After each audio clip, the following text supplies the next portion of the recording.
సభ్య నమః. ఇది విజయభావంలో నాకు రెండవ సభ అధ్యక్షత వహించాను.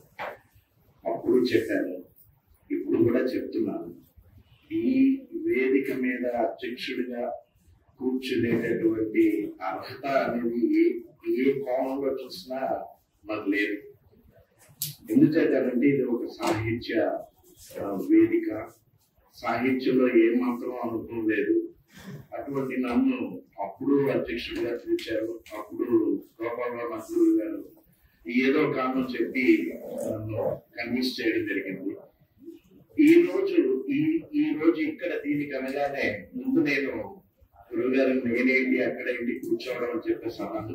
కాదు ఆచార్య భావం గారిది ఇలాగ కార్యక్రమంగా ఉన్నది అని అంటే ఆయన గురించి అండ్ శిష్యుడు చిరంజీవి బాబుజీ కూడా వస్తున్నాడు అని తెలిసి నేను రావడం అనేది జరిగింది. అండ్ మామూలుగా కానీ తీసుకుంటే విజయభావంతో ప్రత్యక్షంగాను పరోక్షంగాను కూడా నాకు చాలా దగ్గర సంబంధం అనేది ఉన్నారు. ఎందుకంటే గురువు గారు ఈవెన్ దో నాకు నేను అదృష్టం, నాకు ఆయన సహోద్యోగిగా నేను పనిచేయడం అనేది. ఎందుకంటే నేను ఎంఆర్ కాలేజీలో చదివి నా డిగ్రీని నేను పూర్తి చేసినప్పుడు ఆయన అక్కడ లెక్చరర్ గా ఉండడం అనేది జరిగింది. తిరిగి నేను ఇక్కడ నా అదృష్టం కొద్ది నేను ధర్మపురి కాలేజీలో మళ్ళీ లెక్చరర్ గా జాయిన్ అవుతున్నప్పుడు ఆయన చూసి ఆయన కోటి మాస్టర్ ఎంఎస్ రామారావు గారు వీళ్ళిద్దరూ కూడా ఎంఆర్ కాలేజీలో పనిచేయడం అనేది జరిగింది. వివిధ కారణాల వల్ల వాళ్ళు అక్కడి నుంచి బయటికి రావడం అనేది వచ్చింది. అండ్ అక్కడ చూసి నేను ఆశ్చర్యపోయాను. గురుగారు ఏం లేదంటే ఇక్కడ నేను చేస్తున్నాను. ఓకే, ఆయనతోటి 96 వరకు అంటే నేను 1984లో జాయిన్ అయ్యాను ధర్మపురిలో. 1984 నుంచి 96 వరకు ఆయనతోటి ఒక ప్రయాణం ఒక రకమైనటువంటి అద్భుతమైనది. ఎందుకు చెప్పానంటే ముక్కసూటి మనిషి అండ్ కుండ బగలు కొట్టడం అంటారు కదండి. కుండ బగలు కొట్టడం, ఆ బగలు కొట్టడం కూడా మామూలుగా మన బగలు కొడితే ఒక 4 ముక్కలు అవుతాయి. మా ఆయన అలాంటి బగలు కొడతారు, 1000 ముక్కలు అవుతాయి. అంత కుండ బగలు కొట్టేటటువంటి తత్వం. అండ్ బహుశా ఆయనకి అదే ప్రతిబంధకాలు అయ్యేమో. అండ్ ఒక వ్యవస్థని నడపడం అంటే ఏమిటి, ఆ నడపడంలో ఎంత కష్టం. ఇప్పుడంటే మనకి వాట్సాప్లు, కంప్యూటర్స్, చేతిలో స్మార్ట్ ఫోన్స్, ఇమ్మీడియట్ గా మనం ఏదైనా సమాచారాన్ని ఇవ్వాలి అని అంటే నిమిషాల్లో క్షణాల్లో జరిగిపోతుంది. ఆ రోజు ఒక సమాచారం ఇవ్వాలంటే అది ఒక యజ్ఞం అవుతాయి. కూర్చొని దాన్ని రాయడం, మళ్ళీ దాన్ని పోస్ట్ ఆఫీస్కి వెళ్ళడం, పోస్ట్ చేయడం, ఇవన్నీ ఉండేవి. ఆయన తాలూకా నిబద్ధత, ఈ విజయభావన అంటే అసలు మనకి ఉగాది వస్తుందనంటే మనం విజయనగరంలో ఇళ్లలో ఉగాది పచ్చడి చేసుకుందామని ఉత్సాహం ఉంటారో లేదో నాకు తెలియదు. కానీ విజయనగరంలో ఉగాది వస్తున్నారంటే విజయభావన బ్రహ్మాండమైనటువంటి కార్యక్రమం జరుగుతుంది అనేటువంటి ఇంచేతంటే ఈ వాసన నాకు అక్కడ ఆయన ద్వారా ఈ విజయభావన వాసన నాకు తగిలింది. కాబట్టి ఆ వాసనలో మహామహుడు ఉన్నప్పుడు వాళ్ళకి చూసి వాళ్ళతోటి మాట్లాడేటటువంటి మహాభాగ్యం అనేది నాకు ఈ విజయభావన వల్ల కలిగింది. రాహుల్ భరద్వాజ్ గారని, ఊటిపూడి లక్ష్మీకాంతం గారు అండ్ ఆరుద్ర గారు, ఇలాగా కరుణశ్రీ గారు, వీళ్ళందరూ వచ్చారు. నేను వాళ్ళందరినీ చూశాను, నేను పలకరించాను, నేను నిల్చున్నాను. ప్రత్యక్షంగా వాళ్ళతోటి చూడడం అనేది అది నాకు నా జన్మకి దగ్గరటువంటి అదృష్టం. సో ఆ వాసన అనే దాని వల్ల వాళ్ళందరినీ కలుసుకున్నాను. అండ్ ఈయన తన ఆ కళాశాలలో తన వంతు పాత్రను మటుకు ఎంతగా అంటే ఆ క్లాస్ ఇప్పుడంటే అన్ని వచ్చినాయి అండి. ఒక పెద్ద హాలు, ఒక పాక అన్నమాట. ఆ పెద్ద హాలులో దగ్గర 250 నుంచి 300 మంది విద్యార్థులు ఉండేవారు. అన్ని రకాలు English medium, Telugu medium, BiPC, CEC, MPC, MEC, HEC అన్ని. ఇందులో ఉండేవాళ్ళు ఉండేవారు, వాళ్ళు చేసేవాళ్ళు ఉండేవాళ్ళు, మంచి వాళ్ళు ఉండేవాళ్ళు, అవకాశం దొరికితే ఏడిపించే వాళ్ళు ఉండేవాళ్ళు, వీళ్ళందరూ ఉండేవాళ్ళు. కానీ ఆ ధర్మపురి కళాశాలలో ఇద్దరు ఉపాధ్యాయులు మాత్రమే చెబుతూ ఉన్నప్పుడు పిన్ డ్రాప్ సైలెన్స్ తోటి కళాశాల ఆలపించేది ఇద్దరు.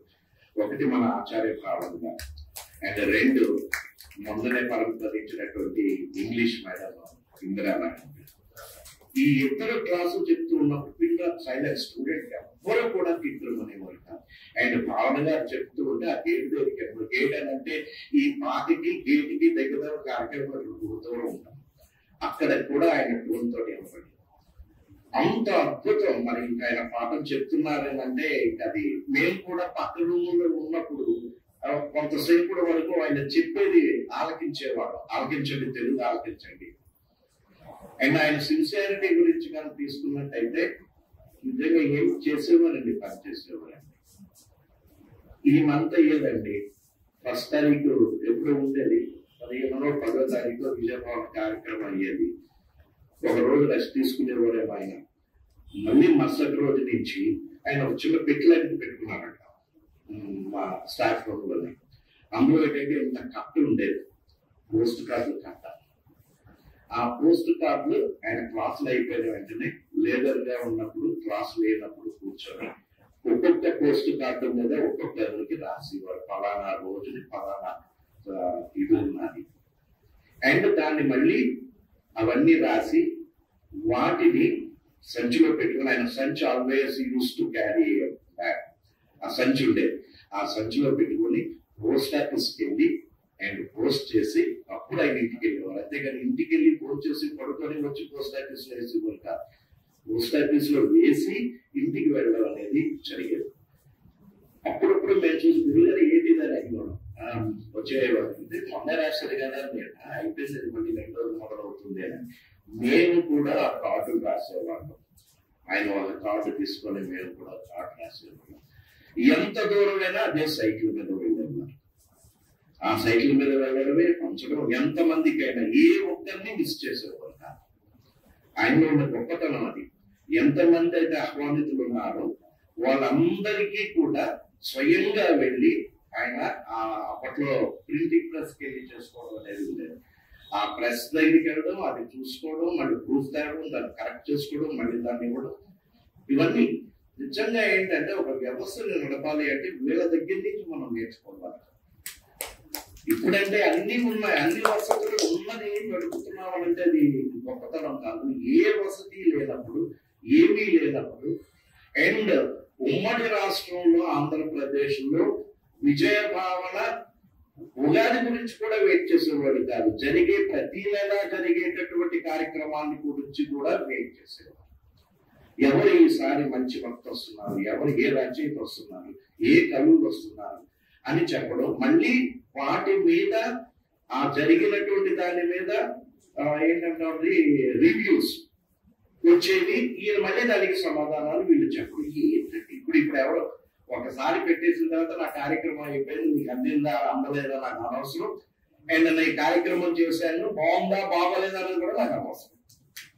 కానీ అప్పుడు ఆ రివ్యూస్ మంచి చెడు వాటిని చర్చించడం అనేది అది ఆయన ఇది చాలా మంచి వ్యక్తి అండి. కెరటం నా ఆదర్శంలో ఆదర్శంగా తీసుకొని ఆయన అందరికీ ఆదర్శవంతుడయ్యారు. మా అందరికీ ఆయన ఆదర్శవంతుడే. ఒకటి, ఎన్ని కష్టాలు వచ్చినా, ఎన్ని ప్రతికూల పరిస్థితులు ఉన్నా ధైర్యంగా నిలబడాలనే గుణం మటుకు ఆయన దగ్గర నుంచి మనం నేర్చుకోవచ్చు. దాట్ ఈజ్ 100% నేను నమ్ముతున్నాను. అండ్ నాకు అదృష్టం దక్కింది. అండ్ స్టూడెంట్ గా ఉన్నప్పుడు కూడా బాపూజీ ఆయనతోటి ఎక్కువగా తిరిగేవాడు, ఆయనతో ఎక్కువ కూర్చొని లెటర్స్ కూడా రాస్తూ ఉండేవాడు. Is one of the best students in Telugu medium. And కారణం ఏంటి అంటే మంచి వక్త. ఆ రోజుల్లోనే విజయనగరంలో జరిగేటటువంటి వక్తృత్వ పోటీల్లో కంపల్సరీగా దాని లక్ష్మీదేవి గుప్తా జూనియర్ కాలేజీ నుంచి విద్యార్థులు వెళ్ళారు, పార్టిసిపేట్ చేశారు అని అంటే, బాపూజీ వెళ్ళారు అంటే ఫస్ట్ ప్రైజ్ గ్యారంటీ. అంత చక్కగా తెలుగు మాట్లాడటం, అలాగే తన ఉన్నటువంటి అన్ని సబ్జెక్ట్స్ లో కూడా బాగా ఉండడం. అండ్ తర్వాత కాలంలో మా ఇద్దరి మధ్యన కనెక్షన్ అనేది స్టూడెంట్స్ వెళ్ళిపోయింది. వీళ్ళంటే మారుతూ ఉంటారు కానీ మేము ఎప్పుడు ధర్మపురి కాలేజీ వెళ్ళాం కాబట్టి అది. బట్ మళ్ళీ రీసెంట్ గా మన గంగరాజు ఎస్విఎల్ ఏదో కార్యక్రమానికి వచ్చినప్పుడు కలవడం జరిగింది. అక్కడ నేను చూసి చెప్పాను. బట్ టచ్ లో ఉన్నాను. ఎలాగంటే ఆయన ముఖ చిత్రం అన్నారు కదా, ఫేస్బుక్ లో ఏదో ఒకటి ఎవరో ఒకళ్ళతోటి, ఎవరో ఒక పెద్దోళ్ళతోటి, ఎవరో ఒక కవితోటి, ఎవరో ఒక సాహిత్యవేత్తతోటి, ఎవరో ఒక జర్నలిస్ట్ తోటి ఏదో ఒక రకంగా ఏదో ఒక సమాచారాన్ని అలాగా పెడుతూనే ఉంటారు. కొన్ని రోజులు నాకు డౌట్ వచ్చింది, బాపూజీ అని అంటే మన విజయనగరం బాపూజీ అనా కాదు, బట్ మేము కేఎస్ బాపూజీ అని పిలిచేవాడు, కేఎస్ఎస్ బాపూజీ. సో ఇప్పుడు ఫేస్బుక్ లో ఇది. అండ్ ఆ తర్వాత తెలిసింది తన అంచెలంచెలుగా తను ఎదిగినటువంటి ఆ ప్రస్థానం. అండ్ ఇప్పుడు మొన్న నాకు వచ్చినటువంటి ఇన్విటేషన్ లో సీనియర్ జర్నలిస్ట్, ఈ రోజుల్లో సీనియర్ జర్నలిస్ట్ అని అనిపించుకోవడమే గొప్ప. నిజానికి అప్పుడు ఉంటుంది. సో ఇప్పుడు సీనియర్ జర్నలిస్ట్. అండ్ ఖచ్చితంగా నేను అనుకుంటున్నాను, ఆచార్య భావన గారు శిష్యులు చేశాడు కాబట్టి, అండ్ ధర్మపురి కాలేజీలో చదివారు కాబట్టి ఖచ్చితంగా విలువలకి ప్రాధాన్యత ఇచ్చి ఆయన తన చేస్తున్నటువంటి పనిలో వాటిని అనుసరిస్తూ ఉంటాడని నేను నమ్ముతున్నాను. గురుగారు మరొకసారి ఇటువంటి మంచి అవకాశాన్ని, చాలా రోజులైంది నేను సుబ్బారావు నాషి గురువు గారిని చూసి, అండ్ అలాగే రాఘరావు నాషి గారిని కూడా అప్పుడప్పుడు కలవడం జరిగింది. మళ్ళీ ఈ రోజు వాళ్ళని నేను చూడడం జరిగింది, వాళ్ళతోటి మాట్లాడడం జరిగింది. నాకు ఈ అదృష్టాన్ని కలిగించినప్పుడు కృతజ్ఞతలు తెలుపుకుంటున్నాను. అండ్ ఇటువంటి జన్మ నాకు ఇచ్చినందుకు, అంటే సంథింగ్ నేను ఇలాంటి అట్లీట్ అర్జునుడు కాదేమో, కానీ బట్ అదృష్టం అనేది మనిషిని ఏమైనా చేస్తుంది. త్వరలో విద్వత లేకపోయినా, నైపుణ్యం లేకపోయినా అదృష్టం అనేది తీసుకెళ్లి ఎక్కడ కూర్చోబెడుతుంటా ఉంటాను. అలాంటి అదృష్టవంతుడిని నేను. నాకు ఇచ్చినటువంటి నా తల్లి కూడా కృతజ్ఞతలు తెలుపుకుంటూ నాకు ఈ అవకాశం ఇచ్చినందుకు అందరికీ నమస్కారం తెలుపుకుంటాను. Thank you very much sir.